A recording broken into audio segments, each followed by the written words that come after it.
पाकिस्तानी महिला सीमा हैदर और ग्रेटर नोएडा के रहने वाले सचिन से यूपी एटीएस की टीम एक बार फिर से पूछताछ कर सकती है। कल दूसरे दिन भी एटीएस की टीम ने लगातार 9 घंटों तक सीमा और सचिन से सवाल जवाब किया। सीमा हैदर पर सवाल इसलिए क्योंकि सीमा का पाकिस्तानी पहचान पत्र 20 सितंबर 2022 को जारी किया गया था।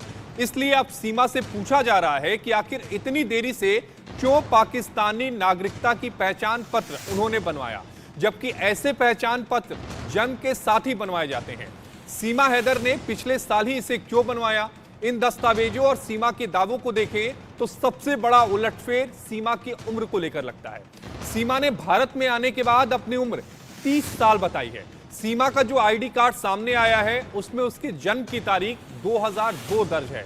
ऐसे में उसकी उम्र सिर्फ 21 साल है। सीमा का जो एफिडेविट सामने आया है उसमें जैकबाबाद कोर्ट में 15 फरवरी 2024 में दिया गया एक एफिडेविट है। इस एफिडेविट में सीमा ने उस वक्त खुद को 19 साल की बताया था। खुद को बालिग बताते हुए सीमा ने गुलाम हैदर के साथ रहने की ख्वाहिश का इजहार किया था, जिसे कोर्ट ने मानते हुए शादी की इजाजत दे दी थी। फैमिली रजिस्ट्रेशन सर्टिफिकेट और आईडी के हिसाब से सीमा की उम्र 2014 में 12 साल की होती है।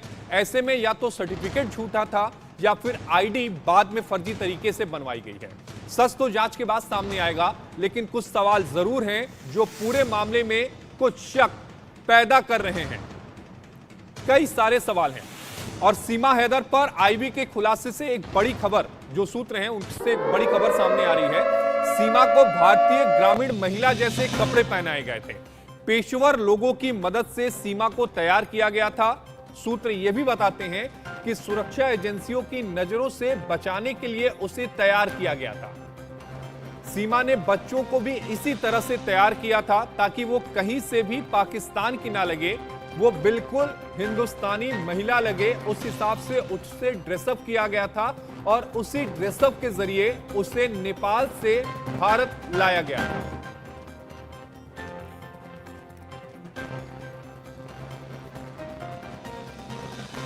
हमारे साथ हमारे दो सहयोगी इस खबर पर ज्यादा जानकारी के साथ जुड़ रहे हैं। रजत कुमार ग्रेटर नोएडा से जुड़े हैं और हमारे साथ सुशील कुमार गोरखपुर से जुड़े हैं। सबसे पहले सुशील, मैं आपके पास आना चाहूंगा। सुशील, बताया यह जा रहा है कि नेपाल के रास्ते सीमा हैदर जब भारत में उन्होंने एंट्री ली थी तब उनका जो गेटअप था वो चेंज किया गया था। वो पाकिस्तानी किसी भी तरह से ना लगे, एक हिंदुस्तानी महिला लगे। इसलिए जो भारतीय महिला जो पोशाक पहनती हैं वो पोशाक उन्हें पहनाई गई, बाकायदा उस हिसाब से उनकी ड्रेसिंग की गई और उसके बाद भारत में उनकी एंट्री कराई जाती है। बिल्कुल आशीष जी, आपने बिल्कुल ठीक कहा और यही वजह है कि कोई भी उन्हें उनके शक न कर सके सीमा हैदर पर। इस तरह का उनको लुक दिया गया और जिस तरीके से पाकिस्तान और काठमांडू से नेपाल के रास्ते भारत में एंटर करना, ये कहीं ना कहीं संदेहास्पद है और यही वजह है कि वो संदेह के घेरे में आती हैं कि आखिर इनके पीछे कौन है, कितने लोग हैं जो इनकी मदद कर रहे हैं और किस तरीके से इन्हें काठमांडू से नेपाल और नेपाल से भारत की सीमा में प्रवेश कराया जाता है। तो इन सारे मामलों को लेकर जांच किया जा रहा है और साथ ही एटीएस की टीम जल्दी नेपाल बॉर्डर पर भी पहुंच सकती है और वहां पर पहुंचने के बाद एक एक तथ्यों की भी जांच करेगी और एसएसबी के अधिकारियों से भी बातचीत करेगी और वहां के सीसीटीवी फुटेज को भी खंगालेगी कि क्या ये अगर ये बॉर्डर इसी गोरखपुर या इंडो नेपाल बॉर्डर के रास्ते से वो भारत में एंट्री हुई है तो उनके साथ और कौन कौन लोग थे। इसी तरीके से चाहे वो सीतामढ़ी का बॉर्डर हो या फिर लखीमपुर का हो या फिर जितने भी नेपाल भारत सीमा के जो सटे बॉर्डर हैं उन सभी जगहों पर एटीएस तलाश कर रही है। सीसीटीवी कैमरे खंगाले जा रहे हैं और खुफिया एजेंसियां लगी हुई हैं इस सीमा हैदर को जानने के लिए कि आखिर ये कौन है, इनके भारत में आने का मकसद क्या है या इनके पीछे और कौन। लेकिन सबसे बड़ा सवाल सुशील ये है कि आखिर इसे प्रवेश दिलाया किसने, क्योंकि सीमा के जो सवाल हैं, जो सीमा से सवाल पूछे जा रहे हैं उनके जवाब वो गोलमोल दे रही है। हमारे साथ रजत भी जुड़े हुए हैं नोएडा से, जो इस पूरी खबर पर बारीकी से नजर रख रहे हैं। रजत, 2 दिनों की पूछताछ एटीएस ने की, कई सारे सवाल पूछे, लेकिन अभी भी जवाब में क्लियरिटी नहीं है। सीमा के जो जवाब हैं वो गोलमोल हैं और यही वजह है कि जांच एजेंसियों को देश के अलग अलग हिस्सों में, यानी जो रास्ते नेपाल जाते हैं, जो रास्तों से आप नेपाल के जरिए भारत भी आ सकते हैं, उन रास्तों पर जो टीम है वो विजिट कर रही है।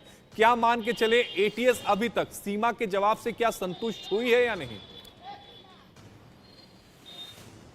ये 2 दिन से लगातार पूछताछ की है परसों भी तकरीबन 8 घंटे पूछताछ की, कल भी 9 घंटे पूछताछ की है। सचिन से की है, सीमा से की है, साथ ही सचिन के पिता नेत्रपाल से की है और सीमा के 2 बच्चों से भी पूछताछ की है। आखिर सीमा का पाकिस्तान आने का रास्ता क्या है? क्या जब नेपाल से भारत में जब एंट्री की थी, क्या सीमा के साथ कोई और भी व्यक्ति मौजूद था? और साथ ही खबर यह भी आ रही थी कि भारत आने से पहले जब दुबई गई थी सीमा, वहां पर कुछ लोगों से भी सीमा हैदर ने मुलाकात की थी। हालांकि एटीएस लगातार पूछताछ कर रही है, लेकिन एटीएस तो पूछताछ कर, लेकिन एटीएस जो सवाल कर रही है उसके जवाब सीमा नहीं दे पा रही। सीमा है वो रोती रहती है एटीएस के सामने, या कहें तो सवालों के जवाब होते हैं वो गुमराह करने वाले होते हैं, जिसको लेकर एटीएस आज भी पूछताछ कर सकती है। फिलहाल सीमा को सेफ हाउस में रखा गया है, किसी भी व्यक्ति के आने जाने पर पाबंदी लगा रखी है। एटीएस पूछताछ कर रही है। हालांकि आईबी ने यह भी इनपुट दिया गया है कि जो सीमा ने जो प्रॉपर्टी बेची थी पाकिस्तान में,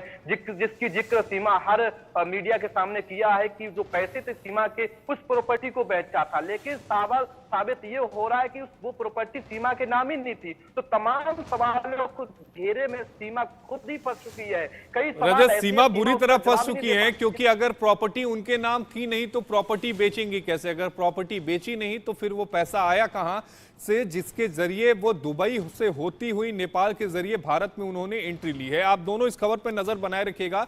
रजत और सुशील, आप दोनों का जुड़ने के लिए बेहद शुक्रिया। रजत और सुशील हमें पूरी जानकारी दे रहे थे, लेकिन अभी भी कई सवाल हैं जो सीमा से पूछे जाने हैं, क्योंकि सीमा जो अभी तक जवाब दे रही हैं वो जवाब गोलमोल है। और यही वजह है कि 2 दिनों की पूछताछ के बाद भी एटीएस ने सीमा और सचिन को घर जाने की इजाजत नहीं दी है, उन्हें सेफ हाउस में रखा है, ताकि अभी तक जिन सवालों के जवाब सीमा ने दिए हैं उन जवाबों को वेरीफाई किया जा सके, उन जगहों पर जाया जा सके और सीमा की कहानी क्या वाकई सच्ची है इसका पता लगाया जा सके। बुलेटिन में वक्त हो गया एक छोटे से ब्रेक का।